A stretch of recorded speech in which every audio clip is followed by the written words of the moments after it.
ಕೊಂಗಾರಪುರ ಎಂಬ ಹೆಸರಿನ ಊರಿತ್ತು. ಅಲ್ಲಿ ವೀರ್ ತನ್ನ ಹೆಂಡತಿ ಚಿತ್ರಾ ಜೊತೆ ವಾಸಿಸುತ್ತಿದ್ದ. ಚಿತ್ರಾ ಅವಾಗವಾಗ ಹುಷಾರ್ ತಪ್ತಾ ಇದ್ಲು. ಮತ್ತೆ ವೀರ್ ಯಾವ ಕಾರ್ಖಾನೆಯಲ್ಲಿ ಕೆಲಸ ಮಾಡ್ತಿದ್ನೋ ಆ ಕಾರ್ಖಾನೆ ಮುಚ್ಚ ಹೋಗಿತ್ತು. ಅದಕ್ಕೆ ವೀರ್ ನಿರುದ್ಯೋಗಿ ಆಗಿದ್ದ. ಚಿತ್ರಾ, ನೀನ್ ಹುಷಾರಾಗಿದ್ಯಾ ತಾನೆ? ನನ್ನ ದಯವಿಟ್ಟು ಕ್ಷಮಿಸ್ಬಿಡು.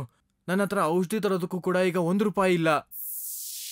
ವೀರ್, ನೀವು ನಿಶ್ಚಿಂತರಾಗಿರಿ, ನಾನು ಹುಷಾರಾಗ್ತೀನಿ, ನನ್ಗೇನೂ ಆಗಿಲ್ಲ. ನೀವು ಕೆಲಸ ಹುಡ್ಕಕ್ ಹೋಗಿದ್ರಲ್ವಾ, ಆ ಕೆಲ್ಸದ ಬಗ್ಗೆ ಏನಾಯ್ತು? ಈ ಊರ್ನಲ್ಲೀಗ ಯಾರಿಗೂ ಕೂಡ ಕೆಲ್ಸದವ್ರ ಅವಶ್ಯಕತೆ ಇಲ್ಲ. ಏನ್ ಮಾಡ್ಲಿ? ಅದಕ್ಕೆ ನಾನು ಏನ್ ಅನ್ಕೊಂಡಿದೀನಿ ಅಂದ್ರೆ, ಊರಿನ ಜಮೀನ್ದಾರ ಹತ್ರ ಸ್ವಲ್ಪ ದುಡ್ಡು ತಗೊಂಡು ಪಲಾವ್ ಮಾರೋದಕ್ಕೆ ಶುರು ಮಾಡೋಣ ಅಂತ. ರೀ, ತುಂಬಾನೇ ಒಳ್ಳೇದಾಯ್ತು. ನೀವು ಮಾಡಿರೋ ಪಲಾವ್ ಈ ಊರ್ ಜನರಿಗೆ ತುಂಬಾ ಇಷ್ಟ ಆಗುತ್ತೆ. ವೀರ್ ಪಲಾವ್ ಮಾಡೋದ್ರಲ್ಲಿ ತುಂಬಾ ನಿಪುಣನಾಗಿದ್ದ. ವೀರ್ ಡಾಬಾ ಓಪನ್ ಮಾಡ್ಬೇಕು ಅಂತ ಜಮೀನ್ದಾರ್ ಹತ್ರ ಹಣ ಕೇಳಕ್ಕೆ ಹೋಗ್ತಾನೆ. ಜಮೀನ್ದಾರ್ ಸಾಹೇಬ್ರೆ, ಸ್ವಲ್ಪ ದುಡ್ಡಿನ ಅವಶ್ಯಕತೆ ಇತ್ತು. ನನ್ನ ಹೆಂಡತಿಗೆ ಹುಷಾರಿಲ್ಲ, ಮತ್ತೆ ಊರಲ್ಲಿ ಎಲ್ಲೂ ಕೂಡ ಕೆಲ್ಸಾನೇ ಸಿಗ್ತಾ ಇಲ್ಲ. ಅದಕ್ಕೆ ನಾನು ಪಲಾವ್ ಡಬ್ಬಾ ಓಪನ್ ಮಾಡ್ಬೇಕು ಅಂತ ತೀರ್ಮಾನ ಮಾಡಿದೀನಿ. ವಾಹ್, ಇದಂತೂ ಒಳ್ಳೆ ವಿಷಯನೇ. ನಾನ್ ಈ ವಿಷಯಕ್ಕೆ ನಿನಗೆ ಸಹಾಯ ಮಾಡ್ತೀನಿ. ಆದ್ರೆ ಅದಕ್ಕೆ 30% ಬಡ್ಡಿ ತಗೋತೀನಿ. ನಿನಗೆ ಒಪ್ಪಿಗೆ ಇದೆಯಾ? ವೀರ್ ಯೋಚನೆ ಮಾಡ್ತಾನೆ. ಅವನ್ಗೆ ಈ ಒಪ್ಪಂದ ಇಷ್ಟ ಇರಲಿಲ್ಲ, ಆದ್ರೆ ಅವನ ಹತ್ರ ಬೇರೆ ದಾರಿ ಇರಲಿಲ್ಲ. ನನಗೊಪ್ಪಿಗೆ ಇದೆ. 1 ವಾರ ಆದ ನಂತರ ವೀರ್ ಪುಲಾವ್ ಡಾಬಾ ಓಪನ್ ಆಗುತ್ತೆ. ಮತ್ತೆ ಅವನು ಪಲಾವ್ ವ್ಯಾಪಾರ ಶುರು ಮಾಡ್ತಾನೆ. ಸಂಜೆ ಹೊತ್ತಿಗೆ ಅವ್ನು ಮಾಡಿರೋ ಪಲಾವ್ ಎಲ್ಲ ಖಾಲಿ ಆಗೋಗುತ್ತೆ. ವೀರ್ ತನ್ನ ಡಾಬಾಯಿಂದ ಆಚೆ ಬರ್ತಾನೆ. ಇವತ್ತು ಮೊದಲನೇ ದಿನ.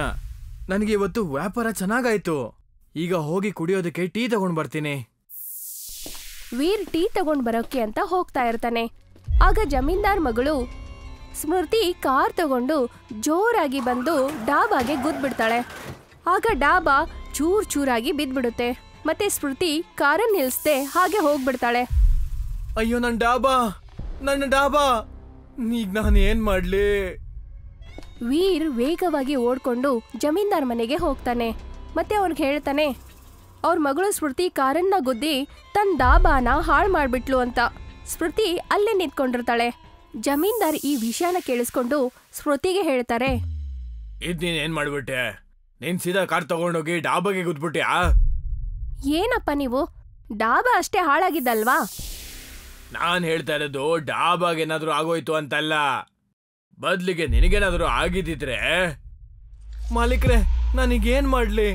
ನನ್ನ ದುಡಿಮೆಗೆ ಅಂತ ಇದ್ದಿದ್ದು ಆ ಡಾಬಾ ಒಂದೇ. ಅಯ್ಯೋ, ನಾನು ಈ ವಿಷಯ ಒಪ್ಕೋತೀನಿ, ಆದ್ರೆ ಹೋಗ್ಲಿ ಬಿಡು. ಸಣ್ಣ ಹುಡುಗಿ ಅಲ್ವಾ, ಇಂಥ ಸಣ್ಣ ಪುಟ್ಟ ವಿಷಯಗಳು ಆಗ್ತಾನೆ ಇರುತ್ತೆ. ನೀನ್ ಸಾಲ ತೀರ್ಸಪ್ಪ ಸಾಕು.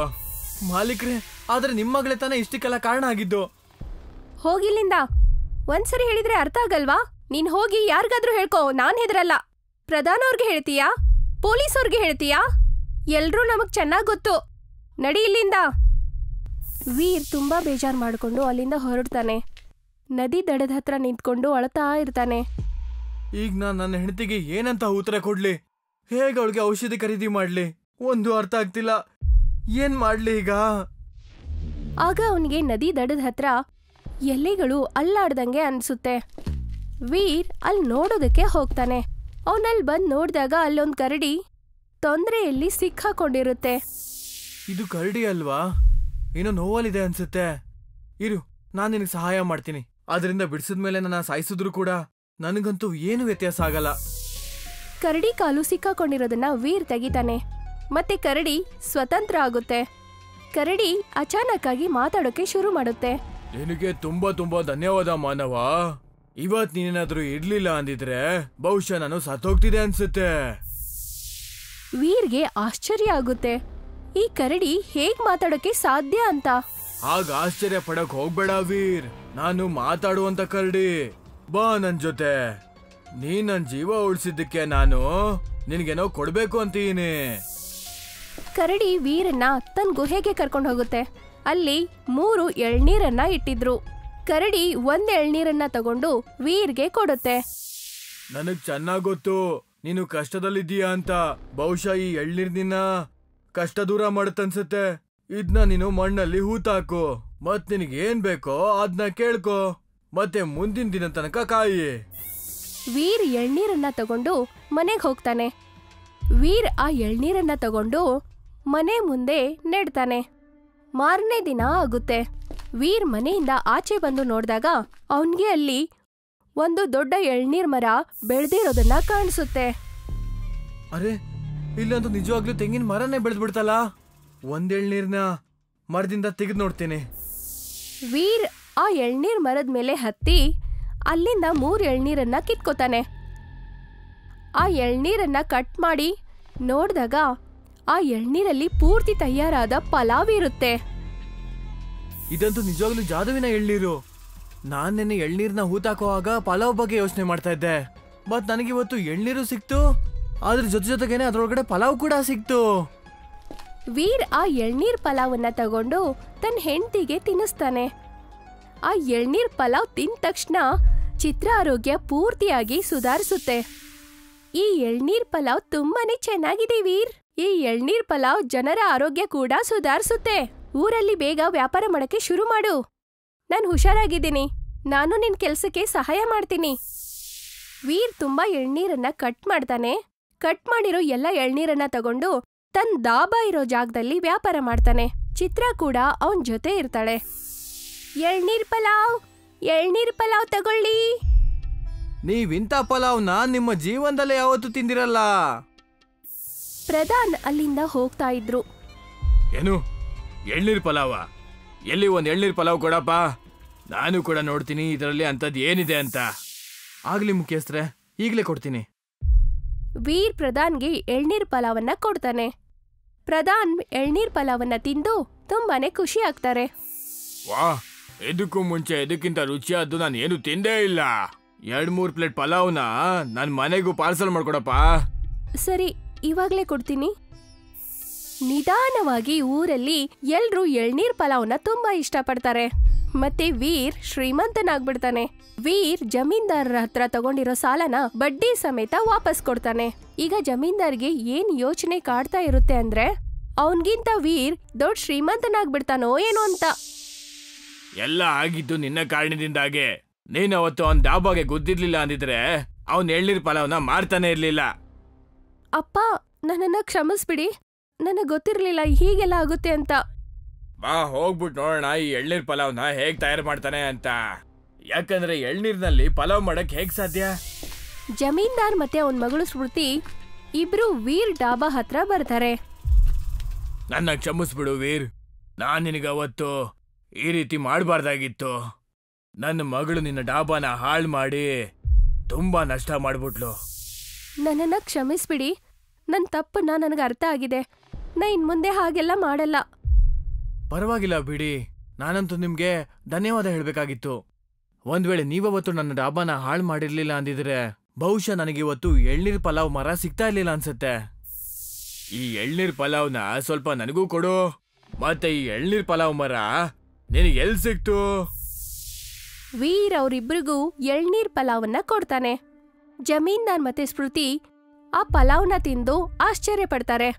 ವೀರ್ ನಡೆದ ಎಲ್ಲ ಘಟನೆಯನ್ನ ಜಮೀನ್ದಾರ್ ಮತ್ತೆ ಅವನ್ ಮಗಳಿಗೆ ಹೇಳ್ತಾನೆ. ಇದನ್ನ ಕೇಳಿಸ್ಕೊಂಡು ಅವರಿಬ್ರು ಹೇಳ್ತಾರೆ, ಇದಂತೂ ತುಂಬಾ ಚಮತ್ಕಾರಿ ಮರ ನಿಮಗ್ ಸಿಕ್ಕಿದೆ. ಇದು ಜಾದುವಿನ ಎಳ್ನೀರಿನ ಪಲಾವು. ಆದ್ರೂ ಕೂಡ ಇದನ್ನ ನೀನು ಕಡಿಮೆ ಬೆಲೆಗೆ ಮಾರ್ತಾ ಇದೆಯಲ್ಲ. ವೀರ್, ಈ ಮರನ ನೀನ್ ನನಗ್ ಮಾರ್ಬಿಡು. ನಾನ್ ನಿನಗೆ ತುಂಬಾ ದುಡ್ಡು ಕೊಡ್ತೀನಿ. ಹೇಳು, ಮಾರ್ತೀಯ ಈ ಮರನ? ಇಲ್ಲ, ಖಂಡಿತವಾಗ್ಲೂ ಮಾರಲ್ಲ. ಈ ಮರ ಜನರ ಆರೋಗ್ಯನ ಸರಿ ಮಾಡುತ್ತೆ. ಅದಕ್ಕೆ ನಾನು ಯಾವತ್ತೂ ಇದನ್ನ ಜಾಸ್ತಿ ಬೆಲೆಗೆ ಮಾರಲ್ಲ, ಮಾರೋದಕ್ಕೂ ಬಿಡಲ್ಲ.